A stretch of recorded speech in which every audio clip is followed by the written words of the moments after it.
Este es el mensaje de Vladimir Putin a los rusos en vísperas del nuevo año 2000. El primer presidente de Rusia decidió renunciar.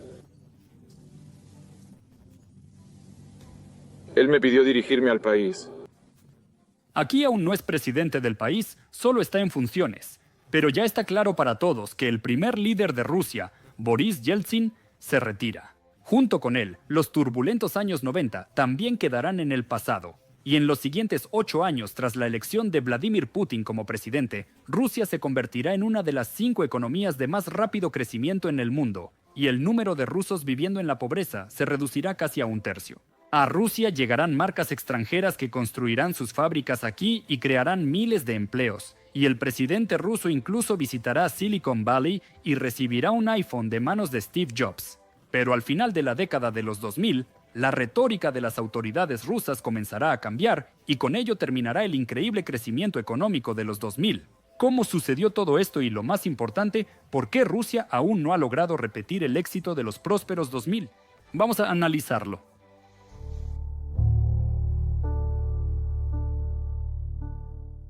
¿Por qué los años 90 en Rusia se consideran un tiempo tan terrible? Porque 1/3 de la población vivía en la pobreza. Sus ingresos mensuales estaban por debajo del mínimo vital. Todos los que vivieron en Rusia en ese tiempo recuerdan la hiperinflación, los retrasos, los salarios y el desempleo. En ese tiempo, diferentes grupos dividían los activos de la economía soviética de manera legal e ilegal y creaban los primeros negocios rusos. Y al final, en un país que hasta ayer construía el socialismo, donde todos eran iguales, a finales de los 90, alrededor del 10% de la población recibió la mitad de todos los ingresos de la economía rusa, y la mayor parte de la población se empobreció drásticamente. En 1996 le correspondía el 10% de todos los ingresos de la economía. La culpa fue de la liberalización descontrolada de los precios y la privatización caótica, que convirtieron la economía soviética subplanificada en un mercado joven y salvaje en su peor manifestación. Mientras tanto, los países bálticos y los antiguos países del bloque soviético, como Polonia, Chequia y Eslovaquia, hicieron la transición al mercado de manera mucho más exitosa y sin tales conmociones. Y aquí está el porqué. Miren cuántos porcentajes de personas en 1991 apoyaban la transición al capitalismo en los países del bloque socialista.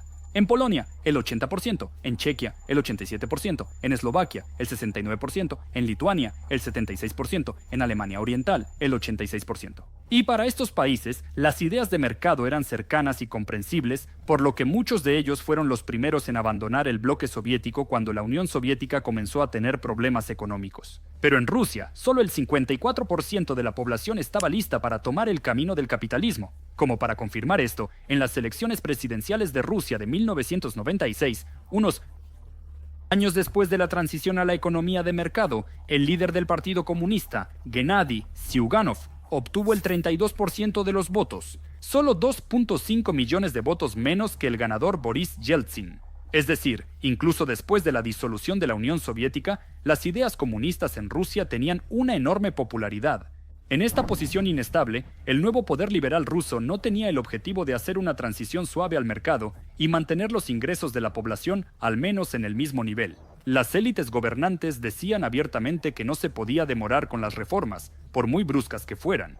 Y el principal organizador de la privatización en Rusia, Anatoly Chubais, hablaba de esto de manera bastante abierta. No es al oeste a quien le toca juzgar. El oeste entiende poco de esto. No estábamos recaudando dinero,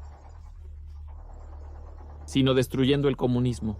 Como resultado de la privatización apresurada y fallida, el presupuesto del nuevo país era regularmente deficitario y no estaba claro de dónde obtener dinero para llevar a cabo reformas sociales. Además, Rusia se declaró sucesora de la Unión Soviética, recibió su propiedad en el extranjero y su fondo de diamantes. Pero cuando heredas, no solo recibes activos, sino también deudas. Y la idea era que Rusia pagara las deudas de la disuelta Unión Soviética con el dinero que le debían otros países. Sin embargo, en la práctica todo resultó ser triste. Los principales prestatarios de la Unión Soviética eran los países más pobres de Asia y África, a los que la Unión Soviética ayudaba en la construcción del comunismo.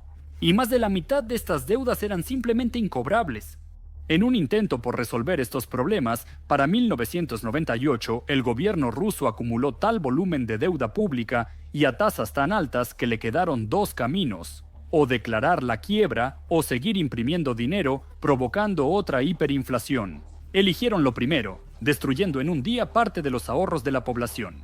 Y como resultado de tales trucos, a finales de los 2000, casi el 24% de los rusos vivían con menos de $2 al día, aproximadamente al nivel de Vietnam y Sudáfrica, mientras que en Polonia, Letonia y Lituania, esos ciudadanos pobres eran menos del 8%. Por supuesto, en este contexto, la confianza en el gobierno cayó a mínimos históricos. El 37% de la población quería la renuncia anticipada del presidente, y otro 31% de los rusos también enviaría al parlamento tras el presidente. Entendiendo que la población pobre siempre vota por los comunistas, y preocupándose por mantener el poder y el futuro de su familia, el presidente en funciones, Yeltsin, busca un sucesor con anticipación. Hoy en el centro Yeltsin, en Ekaterimburgo, se habla de los tres principales candidatos que consideró el presidente. El primer candidato fue Boris Nemtsov, joven, primer viceprimer ministro. En 1997, tenía la calificación de confianza más alta entre otros grandes políticos. Exgobernador exitoso de la región de Nizhny Novgorod, el enérgico Nemtsov proponía cambiar a todos los funcionarios de Mercedes a Volgas y abogaba por una privatización honesta. Pero realmente, vendiendo miles de empresas al año a manos privadas, el Estado de alguna manera continuaba viviendo en condiciones de un enorme déficit presupuestario. Y solo se puede adivinar cuánto se subestimaron los precios de los activos privatizados. Por lo tanto, cuando en 1997 el Estado anunció la privatización parcial de la empresa Sviasinvest, que controlaba el 90% de las telecomunicaciones del país, Nemtsov, como viceprimer ministro, influyó para que la privatización de Sviasinvest se realizara bajo nuevas condiciones más competitivas. Como resultado, los oligarcas que planeaban obtener acciones de Sviasinvest, Boris Berezovsky y Vladimir Gusinsky, no obtuvieron este activo. Ambos eran figuras influyentes de los 90. Gusinsky incluso era dueño del canal de televisión NTV, uno de los principales medios de comunicación en Rusia de ese tiempo. Por lo tanto, después de la privatización de Sviasinvest, en los programas de NTV salieron materiales contra Nemtsov que destruyeron su calificación popular. Y cuando en 1998 ocurrió el default en Rusia, Nemtsov dejó de ser considerado un político exitoso a los ojos de Yeltsin y fue eliminado de la lista de candidatos a sucesor. El segundo candidato fue un exmiembro de las fuerzas de seguridad, el jefe del Ministerio del Interior, Sergei Stepashin. Tenía todo, la imagen de un oficial valiente y demócrata leal al presidente. Parecía ser el candidato ideal, pero en ese momento en el Cáucaso Norte estallaba un viejo conflicto. Desde mediados de los 90, Chechenia estaba siendo tomada por movimientos nacionalistas, y parte de las élites chechenas querían sacar a la región de Rusia. Para proteger la integridad del país, se envió al ejército ruso a Chechenia, y en 1996 las batallas en Grozny terminaron con un acuerdo de paz que pospuso la decisión sobre el estatus de Chechenia hasta 2001. Paralelamente, en la alcaldía de Leningrado trabajaba en un puesto directivo un exagente de la KGB, que hasta principios de los 90 había servido en Alemania Oriental. Como ya habrán adivinado, era Vladimir Putin. En 1996, su jefe, el gobernador de San Petersburgo, Anatoly Sobchak, pierde las elecciones, y después de un tiempo Vladimir Putin se muda a Moscú. Por recomendación de Chubais, Putin se convierte en subdirector de la administración presidencial, y en 1998 es nombrado director del FSB. Putin también tenía todas las cualidades de Stepashin, era un exmiembro de la KGB y tenía el apoyo de las fuerzas de seguridad. Al mismo tiempo, abogaba por la democracia y el Estado de Derecho, lo cual era tan importante tanto para los representantes de los grandes negocios como para los rusos comunes. Además, Vladimir Putin demostró lealtad a su líder. Cuando Anatoly Sobchak perdió las elecciones para gobernador en 1996, Vladimir Putin se negó a trabajar en la administración del nuevo jefe y ayudó a Anatoly Sobchak con su tratamiento en Francia. Y para Yeltsin, este conjunto de cualidades, determinación, flexibilidad mental y lealtad, se volvieron decisivas. Por lo tanto, cuando el 7 de agosto de 1999 un grupo de militantes chechenos invadió el territorio de Dagestán bajo el pretexto de apoyar a los islamistas locales que querían crear un estado separado de las repúblicas del Cáucaso Norte, solo 2 días después, Yeltsin nombró a Vladimir Putin como primer ministro en funciones de la Federación Rusa. Este es el secretario del Consejo de Seguridad, director del FSB. De Rusia, Vladimir Vladimirovich Putin. ¿A quién quitarán de este puesto para nombrar a Putin? al mismo Sergei Stepashin. Y después de ser nombrado para el nuevo cargo, el nuevo primer ministro se dirige inmediatamente a Dagestán, al teatro de la guerra chechena. Y en los reportajes televisivos, los espectadores se dan cuenta, aquí está, la persona capaz de tomar medidas decisivas y comprensibles. No tenemos derecho a permitirnos ni un segundo de debilidad, ni un segundo, porque si lo hacemos, entonces aquellos que murieron, resulta que murieron en vano. La Segunda Guerra Chechena cobrará la vida de varios miles de personas y terminará con la restauración del control de Rusia sobre el territorio de Chechenia. Pero oficialmente esto ocurrirá hasta 2009, cuando el presidente de Rusia sea Dmitry Medvedev. Pero aquí lo importante es otra cosa. Si en el momento del inicio de la Segunda Guerra Chechena la calificación de confianza de la población en Vladimir Putin estaba en el 31%, para finales de 1999 había aumentado a un increíble 80%. Y por eso, cuando en vísperas del año 2000 Boris Yeltsin anuncia su renuncia anticipada al cargo de presidente, nombra a Vladimir Putin como presidente en funciones. Hoy, en el último día del siglo que se va, renuncio.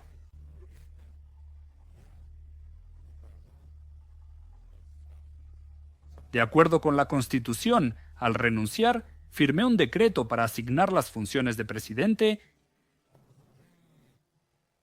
de Rusia al primer ministro Vladimir Vladimirovich Putin.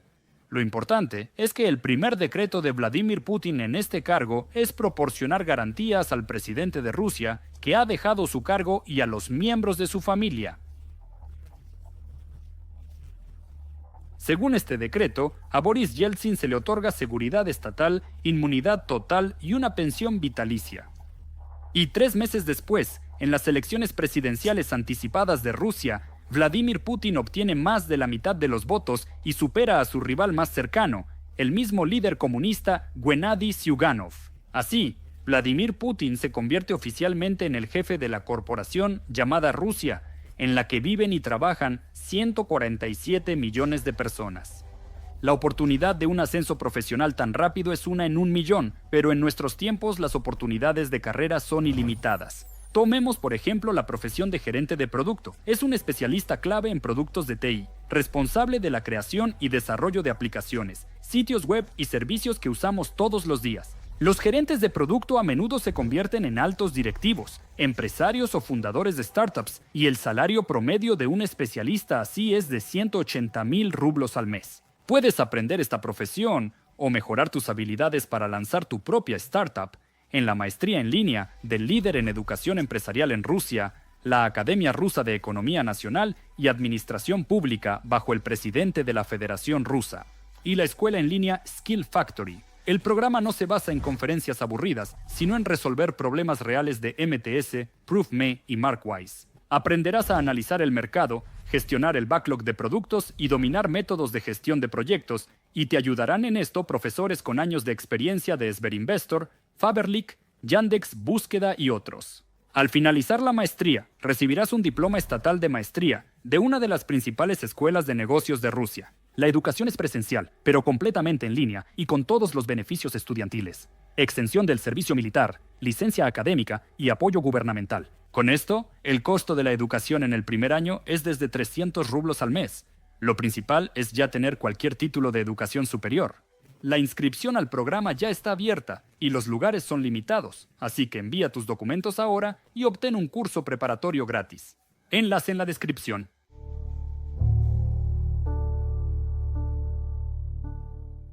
A principios de los 2000, cuando Vladimir Putin se convirtió en el segundo presidente en la historia de Rusia, las reformas de mercado de los 90 finalmente comenzaron a dar resultados. La economía del país creció un 10% en el año 2000, superando no solo a EU o Alemania, sino también a China. ¿Por qué sucedió esto? Primero, debido al default del 98, el rublo se debilitó mucho frente al dólar y las importaciones a Rusia se volvieron muy caras. A los productores locales les resultó más fácil ganar la competencia contra los extranjeros, y las estanterías de las tiendas comenzaron a llenarse poco a poco de productos rusos. En segundo lugar, cuando las importaciones se encarecen con las exportaciones, sucede exactamente lo contrario. Tus productos se vuelven más baratos que los de los competidores en el mercado mundial. Y por eso, a principios de los 2000, Rusia vende con éxito materias primas al extranjero, principalmente petróleo. Cada año se vende más y más petróleo en grandes volúmenes, y el presupuesto ruso recibe impuestos y dividendos de las empresas que se dedican a esta exportación. Finalmente, en tercer lugar, en Rusia finalmente se estabiliza el sistema político. Para ilustrarlo, en la Duma Estatal de la segunda legislatura de 1996 a 2000, más de un tercio de los escaños estaban ocupados por diputados de partidos comunistas de oposición, y el partido leal al presidente Nuestro Hogar. Rusia tenía solo el 15% de los escaños en el Parlamento. Sin embargo, a finales de los 90, los partidos liberales recibieron un fuerte apoyo de los oligarcas, que por razones obvias no querían el regreso de los comunistas al poder. Así que en la Duma Estatal de la tercera legislatura, los partidos comunistas ya no tenían una ventaja decisiva. Y así, en el año 2000, el parlamento opositor que bloqueaba las reformas de mercado y trataba de inundar la economía con subsidios y créditos baratos a expensas del presupuesto casi desaparece por completo. Gracias a esto, por primera vez en años, el presupuesto consolidado de Rusia se forma con superávit, donde los ingresos son mayores que los gastos. Pero había otro detalle. La Duma estatal es la cámara baja del Parlamento. Por lo tanto, para llegar a la firma del presidente, un proyecto de ley debe pasar primero por la Cámara Alta, el Consejo de la Federación. Y a finales de los 2000, en él se sentaban dos representantes de cada región de Rusia, el gobernador y el presidente de la Asamblea Legislativa, es decir, el jefe del Poder Ejecutivo y el jefe del Poder Legislativo en la región. Al convertirse en miembros del Consejo de la Federación, obtenían inmunidad parlamentaria, lo que los hacía completamente independientes de Moscú y podían influir con sus decisiones en la adopción de ciertos proyectos de ley. Pero con la llegada de Putin a la presidencia, la situación cambió. El primer paquete de proyectos de ley que el presidente presentará a la Duma será el cambio en el procedimiento de formación del Consejo de la Federación. Creo que los líderes regionales deben concentrar sus esfuerzos en problemas concretos de sus territorios. Para eso precisamente son elegidos por la población. Y que sus representantes se ocupen de la legislación, pero ya de manera permanente y profesional, y no como ahora, una vez al mes. Los jefes de las regiones serán privados de la oportunidad de cabildear sus intereses en la capital y participar en la adopción de leyes a nivel federal. Y si en 1996 el Consejo de la Federación rechazaba aproximadamente una cuarta parte de las leyes, ya para 2001, después de la reforma, esta proporción se redujo a 9 y luego se acercó a 0. Y mirando esta historia puedes preguntarte, ¿por qué se construyó la vertical del poder de manera tan decidida y a tal ritmo? Mira el tamaño de la deuda externa de Rusia en relación con el ingreso nacional bruto en los 90. A principios de los 2000, el país tenía casi tanta deuda como lo que ganaba la economía rusa. Todo porque en los años 90, Rusia no solo no pagaba sus deudas, sino que también adquiría nuevas, porque los principales esfuerzos de Yeltsin no se dirigían a resolver problemas económicos, sino a luchar contra el parlamento opositor. Había que mantener el poder. Como resultado, el pago de la deuda estatal a principios de los 2000 ocupaba una cuarta parte de los gastos del presupuesto federal. Pero para comparar, en el ámbito social y el orden público en el país juntos, el presupuesto gastaba menos.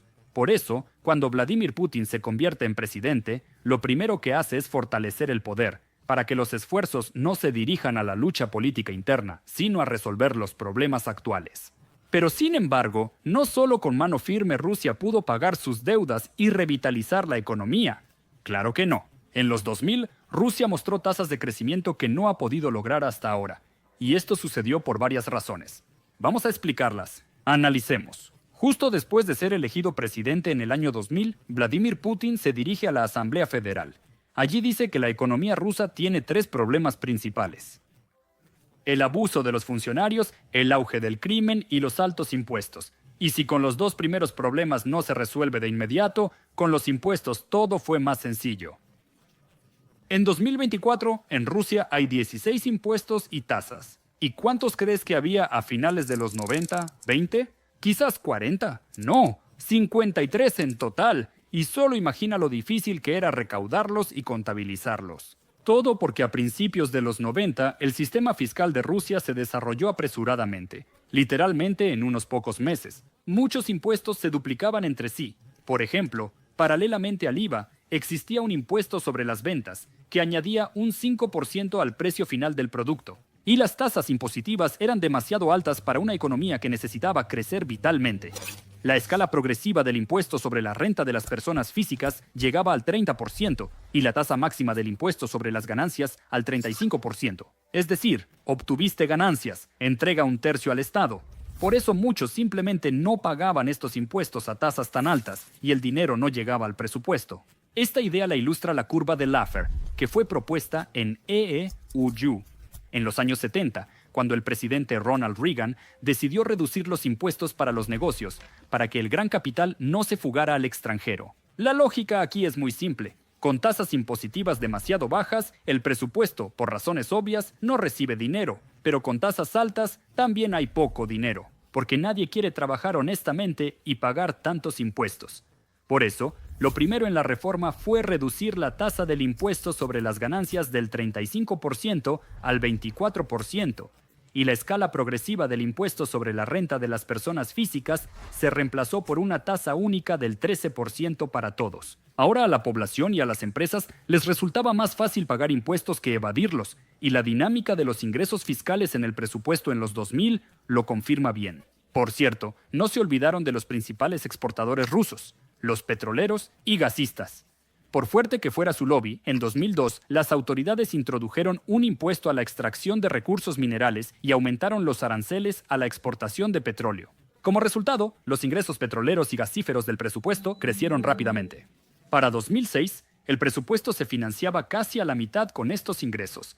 Como resultado, durante el primer mandato presidencial de Vladimir Putin, la relación de la deuda con los ingresos de la economía rusa se redujo del 95% al 40%. Y la agencia de calificación internacional Moody's, por primera vez en la historia del país, en lugar de una calificación especulativa, o como también se le llama, basura, le otorga a Rusia una calificación de inversión. Y fue entonces cuando los grandes inversores extranjeros comenzaron a fijarse en Rusia. ¿Y por qué no? Los salarios en Rusia son bajos, al nivel de América Latina, Irán o Rumania. Pero el nivel educativo de la población, y por lo tanto la calificación, es más alto que, por ejemplo, en esos mismos países de Asia. Además, la competencia aquí es baja por ahora, y las perspectivas, gracias a una gran población con ingresos crecientes, son simplemente excelentes. Ahora la situación en Rusia es diferente. El crecimiento de los ingresos reales de los rusos se ha desacelerado, y las tasas de interés han aumentado por encima del 20% debido a la inflación.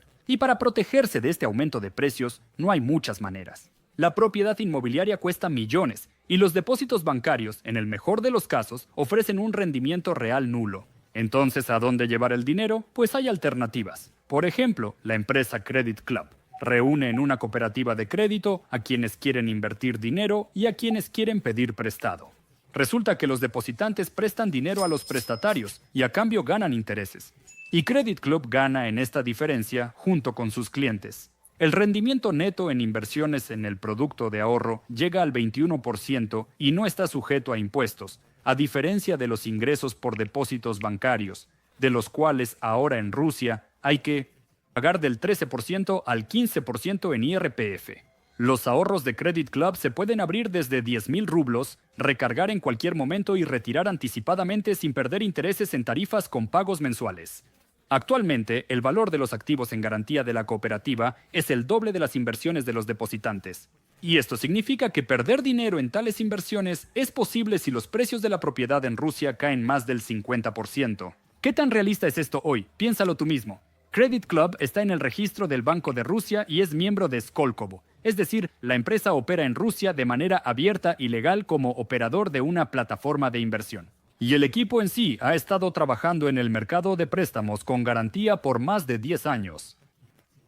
Así que si no quieres romperte la cabeza sobre en qué activos invertir tu dinero en efectivo, pero quieres invertir con un bajo umbral de entrada desde 10.000 rublos y protección de capital con bienes raíces, entonces visita el sitio de Credit Club e invierte en el programa de ahorro con un rendimiento de hasta el 21%. En el año 2000, la empresa italiana Merloni comprará la mayor fábrica de refrigeradores de Rusia y luego invertirá en la producción de lavadoras en Lipetsk. No es la empresa más conocida, dirás. En 2005, Merloni cambiará su nombre a uno más familiar para tu oído, Indesit, y con el tiempo ocupará un tercio del mercado de electrodomésticos grandes en Rusia. Después de Indesit, sus fábricas en Rusia abrirán el sueco Electrolux, el turco Beko y los coreanos LG y Samsung. Paralelamente, los mayores fabricantes de autos llegan a Rusia. Ford abre su primera planta en 2002, seguido por otras marcas como Toyota y Volkswagen.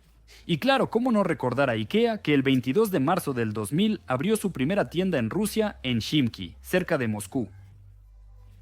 Para Rusia, la llegada de empresas extranjeras generó decenas de miles de empleos, y durante los 2 primeros mandatos de Vladimir Putin, la inversión extranjera directa en el país creció 26 veces. Gracias a las inversiones extranjeras y al aumento en la venta de petróleo y gas, el Banco de Rusia mantenía fácilmente el rublo en un rango de 25-35 por dólar.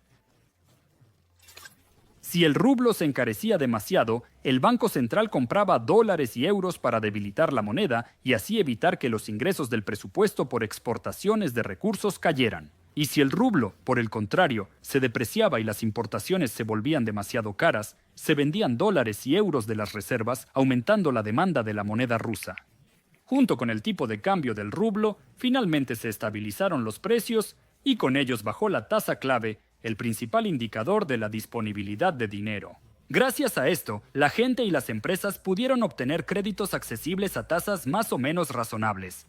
Y en medio de estos factores favorables, el PIB del país crecía anualmente entre un 6-8% y el nivel de pobreza durante el primer mandato presidencial de Vladimir Putin disminuyó del 29% al 18%. En Rusia comenzó una era de consumo. Muchos rusos empezaron a viajar al extranjero, comprar electrodomésticos y pedir préstamos para autos. Por eso no es sorprendente que para las elecciones de 2004, la popularidad de Vladimir Putin estuviera en niveles históricamente altos. Ganó de manera aplastante en las elecciones y se convirtió en presidente del país por segunda vez. ¿Recuerdan que dije que la gente vota por los comunistas cuando los ingresos caen? Pues bien, en las elecciones de 2004, los comunistas obtuvieron solo el 14% de los votos frente al 71% de Vladimir Putin. A mediados de los 2000, la economía rusa se sentía excelente. Europa y Asia consumían cada vez más recursos energéticos y en Irak, uno de los líderes mundiales en exportación de petróleo, comenzaba una operación militar de Estados Unidos para derrocar a Saddam Hussein. En este contexto, el precio del petróleo superó los $60 por barril, y junto con el precio del petróleo, los productos y los precios del gas natural comenzaron a subir.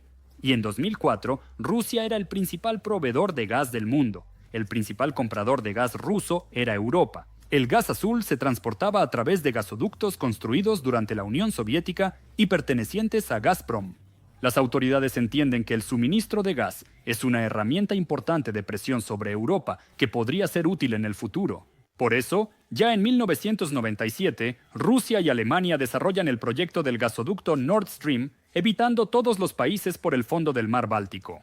Este proyecto no solo cuenta con el apoyo de Alemania, sino también de Francia y Austria, que no quieren pagar por el tránsito de gas a intermediarios de Europa del Este.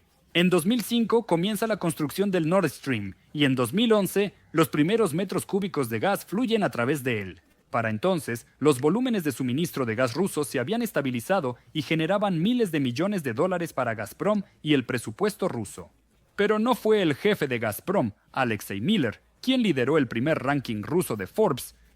En 2004, el ruso más rico y el 16º en la lista de las personas más ricas del mundo ese año fue Mikhail Jodorkovsky. Su principal activo, la compañía petrolera Yukos Jodorkovsky, como muchos oligarcas, lo obtuvo en las subastas de préstamos de mediados de los 90. Y junto con Lukoil, Rubutneftegas y la compañía petrolera de Tyumen, Yukos extraía más de la mitad de todo el petróleo ruso. Sin embargo, si Surgutneftegas pagaba 141 rublos en impuestos por cada tonelada de petróleo extraída, Yukos de alguna manera pagaba 86. Y en 1999, por cada tonelada de petróleo extraída, Yukos pagó 10 veces menos impuestos que Surgutneftegas y 5 veces menos que Lukoil. ¿Sospechoso? Así que cuando el 19 de febrero de 2003, en una reunión de representantes de grandes empresas con el presidente de Rusia, Jodorkovsky acusó de corrupción a la empresa estatal Rosneft, Vladimir Putin le recordó a Jodorkovsky que Yukos tenía algunos problemas con los impuestos.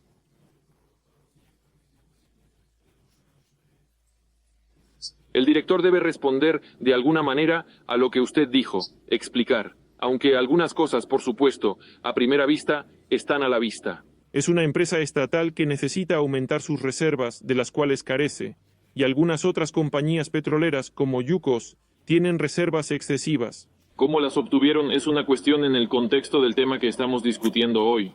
Y más tarde ese mismo año, el Servicio de Impuestos comenzó una investigación sobre la evasión fiscal de Yukos a principios de los 2000. Como resultado, la compañía no pudo reembolsar los impuestos al presupuesto y fue declarada en quiebra. Una gran parte de Yukos pasó a manos de la misma empresa estatal Rosneft y Mikhail Jodorkovsky fue arrestado por cargos de fraude y evasión fiscal. Y en 2005, Gazprom compró a otro oligarca, Roman Abramovich, otra gran compañía petrolera, Sibneft. Más tarde será renombrada como Gazpromneft y se integrará en la compañía Gazprom. Y en el contexto del auge económico de los 2000 y los altos precios del petróleo, la monopolización funcionó bien. El dinero seguía fluyendo al presupuesto gracias al aumento de las exportaciones y la baja base de la economía rusa. Pero el crecimiento infinito basado en recursos baratos no puede continuar, y pronto la economía rusa caerá en una trampa económica muy astuta.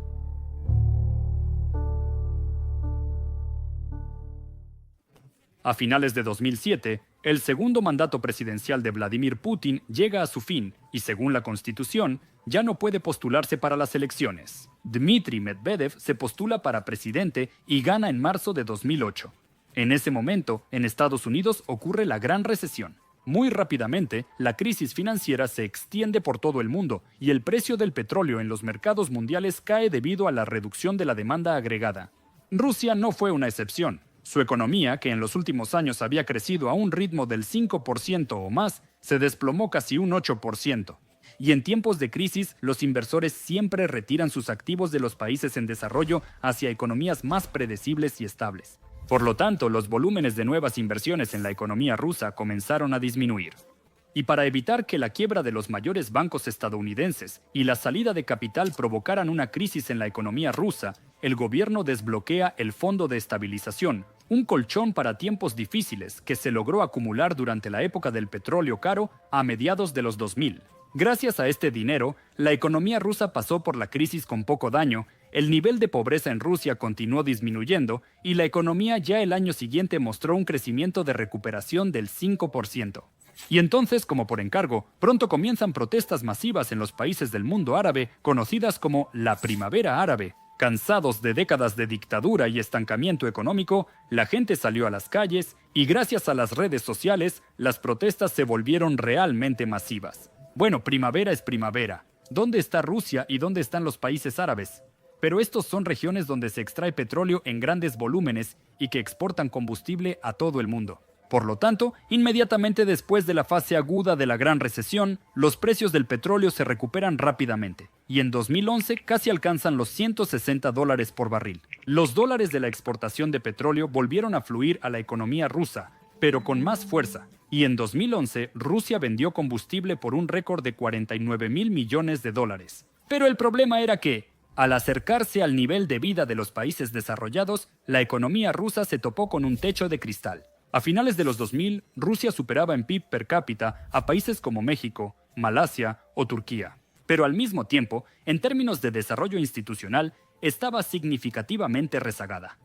Por ejemplo, en el ranking de facilidad para hacer negocios, Rusia se encuentra en el puesto 120, detrás de Malasia, Turquía y México. Y las tasas de crecimiento económico, a pesar del récord de exportación de recursos naturales, de repente comienzan a disminuir sin ninguna crisis. Y para explicar las complejas razones de esta disminución, habría que escribir toda una disertación, pero en este video nos basta con un solo ejemplo vivo. En el otoño de 2013, en una reunión sobre problemas agrícolas en Ust-Labinsk, Vladimir Putin pregunta al jefe de Rostselmash, uno de los principales fabricantes de maquinaria agrícola del país, ¿por qué una empresa rusa fabrica tractores no en su natal Rostov del Don, sino en Canadá? Así lo explicó el jefe de la empresa, Konstantin Babkin, en una carta abierta al presidente. Sí, en Canadá los costos de gas son más altos, pero ahí terminan las ventajas de la producción rusa.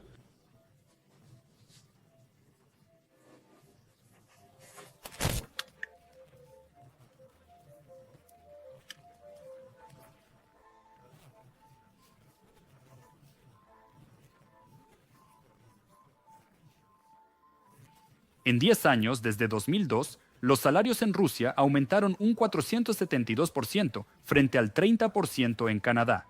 Y si antes un ensamblador ruso ganaba mucho menos que su colega canadiense, en 2012 el salario en Rusia era aproximadamente el 70% del canadiense. Los créditos en Canadá son mucho más accesibles, ya que la tasa promedio en 2012 era del 2.3% frente al 11.7% en Rusia. Y si para la seguridad de las fábricas en Canadá se necesitan solo 4 personas, en Rusia, en una fábrica comparable, se deben contratar 150 personas para seguridad. Las empresas nacionales se ven obligadas a llevar 3 tipos de contabilidad: fiscal, contable y según las normas IFRS, mientras que en Canadá se prevé una única forma de contabilidad. Además, la gran cantidad de diversas inspecciones en una empresa rusa obliga a mantener un gran equipo de contadores, 65 personas en Rusia frente a 14 en Canadá. Las barreras burocráticas en Canadá son mucho más bajas. Los funcionarios de cualquier nivel están dispuestos a discutir programas de beneficios individuales. Al final, el impuesto sobre la renta en Canadá, sí, es más alto que el ruso, pero si en Canadá se gastan dinero en investigación y desarrollo, este impuesto rápidamente se reduce a 0, mientras que en Rusia no existe tal incentivo. La situación descrita en esta carta se llama en economía la trampa de los ingresos medios. Rusia es un ejemplo clásico de un país que ha caído en esta trampa. Primero creces rápidamente gracias a la inversión extranjera directa. En tu país se construyen fábricas porque tienes mano de obra barata y baja competencia. Pero con el tiempo, los salarios aumentan y ya no es tan interesante invertir en tu país, porque es caro. Y para que las inversiones sigan llegando, debes ofrecer impuestos bajos, facilidad para hacer negocios, un sistema judicial transparente, nuevas tecnologías, etc. Todo esto se crea con años de reformas consistentes, como por ejemplo, la reforma fiscal a principios de los 2000. Pero cuando tu presupuesto ya se llena exitosamente con ingresos por exportación de recursos naturales, las reformas parecen no solo innecesarias, sino incluso perjudiciales. ¿Pero por qué cambiar algo radicalmente si todo ya funciona? Sin embargo, las autoridades intentaron salir de esta trampa aumentando las inversiones estatales. En 2010, Dmitry Medvedev visita Silicon Valley para ver cómo está organizado todo allí, y hasta regresa de EEE.UU, como el primer ruso con un iPhone 4. Vaya, claro, no solo por eso, sino para entender cómo construir en Rusia un centro de innovación como Skolkovo. Sin embargo, las tecnologías no nacen en 1 o 2 años, se necesitan décadas de investigación. Y las startups son impredecibles, ya que no se puede anticipar qué proyectos tendrán éxito. Así que, a pesar de los esfuerzos por atraer inversión extranjera directa a Rusia, su volumen no se ha recuperado al nivel de 2007. Y hay otra razón para eso. En 1996, el financiero británico William Browder fundó en Rusia el fondo de inversión Hermitage Capital Management. El fondo compraba acciones de empresas rusas subvaloradas y, según Browder, en 10 años ganó 1.500%. Pero en 2005 a Browder le negaron la renovación de su visa y le prohibieron la entrada a Rusia. Según Browder, esto se debió a que su fondo revelaba corrupción en grandes empresas rusas al decidir en qué acciones invertir. Pero según el comité de investigación, la razón de la investigación sobre Hermitage Capital y la negativa de la visa de Browder era otra. Durante los últimos años, su empresa compraba acciones de empresas rusas a través de firmas ficticias, intervenía ilegalmente en su gestión y evadía impuestos. Después de que Browder dejó Rusia, comenzaron registros en su empresa. Los intereses del fondo de Browder eran representados por un grupo de abogados liderados por Sergei Magnitsky. Según ellos, alguien registró el fondo a otra entidad legal, que solicitó una devolución de impuestos sobre ganancias por más de 5.000 millones de rublos. Los abogados del fondo presentaron una denuncia ante las autoridades sobre el robo, y en noviembre de 2008, Magnitsky fue acusado de ayudar a Hermitage Capital a evadir impuestos. Un año después de su arresto, Magnitsky falleció en la prisión de Matrosskaya Tishina. Esta historia es importante porque poco después, en Estados Unidos se aprobó la ley Magnitsky que prohíbe la entrada a EEU y la apertura de cuentas bancarias a personas sospechosas de estar involucradas en la muerte del abogado. Este evento se convertirá en uno de los primeros casos de sanciones selectivas que agravarán seriamente las relaciones entre la economía rusa y el capital occidental. En conjunto, todos estos factores llevarán a que el flujo de inversión extranjera directa, es decir, la diferencia entre cuánta inversión extranjera llegó a la economía rusa y cuánta salió al extranjero después de los picos de 2008 no se recupere a los niveles anteriores. Pero lo que es aún más curioso, para Rusia durante la segunda mitad de los 2000, la economía probablemente no era la prioridad.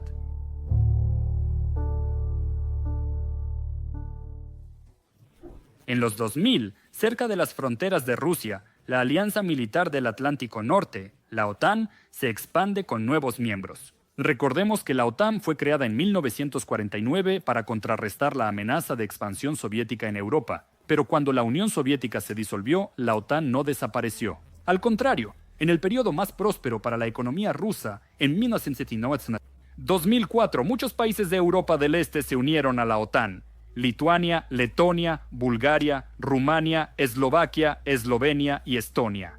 La expansión más grande en la historia de la alianza. Si antes había conversaciones entre Occidente y Rusia sobre la entrada del país en la OTAN, la expansión masiva del bloque militar hacia el este en 2004 fue vista por las autoridades rusas como una traición y una violación de las relaciones de asociación.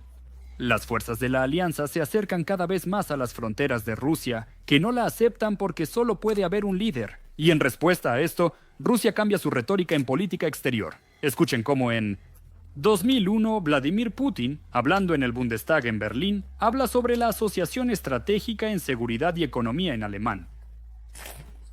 Nadie duda de los significativos valores de las relaciones entre Europa y Estados Unidos. Pero 6 años después, en Múnich, Vladimir Putin pronuncia palabras completamente opuestas.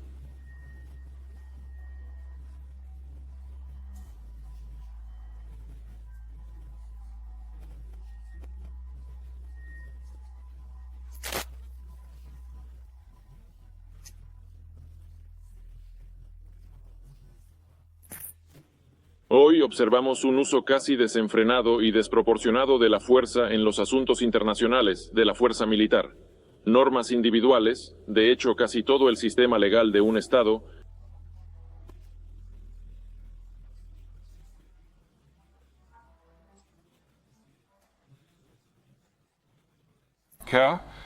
Para ese momento, la OTAN ya no es un socio de Rusia, sino una amenaza para su desarrollo y soberanía. En su discurso, Putin critica el mundo unipolar, la expansión de la OTAN hacia el este y la imposición de políticas estadounidenses a otros países. Y desde entonces, Rusia toma un rumbo hacia la defensa firme de sus intereses en el escenario internacional. Así, cuando en agosto de 2008 se intensifica el conflicto de larga data entre los gobiernos de Georgia con Osetia del Sur y Abjasia, Rusia envía tropas a estas regiones, las ayuda a lograr su independencia y las reconoce como estados separados. La gran mayoría de los países de la ONU no apoya esta decisión, y Georgia, en ese mismo mes, incluso se retira de la CI. Y en 2014 ocurren eventos que se convierten en un punto de no retorno para la economía rusa.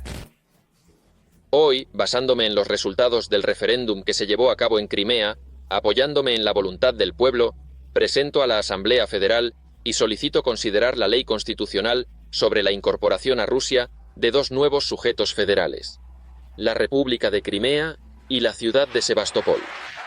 Así, en 2014, concluye definitivamente la era de crecimiento estable de la economía rusa de los 2000. Crecer más se vuelve mucho más difícil porque termina el rápido aumento de los precios del petróleo y las relaciones con Occidente, de donde provenían las principales inversiones directas en Rusia, se deterioran. Por delante, la economía rusa enfrentará una serie de caídas y crecimientos inesperados. Sin embargo, como decía el clásico, esa ya es otra historia completamente diferente. En conclusión, quiero sortear entre los espectadores el libro Maratón Presidencial. Es un relato sobre la lucha por el poder en Rusia a finales de los años 90, escrito por Boris Yeltsin, incluyendo cómo eligió a su sucesor. Para obtenerlo, escriban en los comentarios: ¿cómo ha cambiado su vida en comparación con finales de los 2000? Hoy, ¿usted o sus padres, amigos, conocidos viven mejor que hace 15 años o no? El comentario más interesante será publicado en una semana en mi canal de Telegram, y su autor recibirá este libro. El concurso es válido solo para suscriptores del canal de Telegram. Un agradecimiento especial a todos los que están suscritos a Boosty por la salida del video. Allí sobre cómo manejar el dinero correctamente y vivir esta vida. Amigos, gracias por leer y escuchar mis materiales adicionales y apoyar mi trabajo. Nos vemos en el próximo video.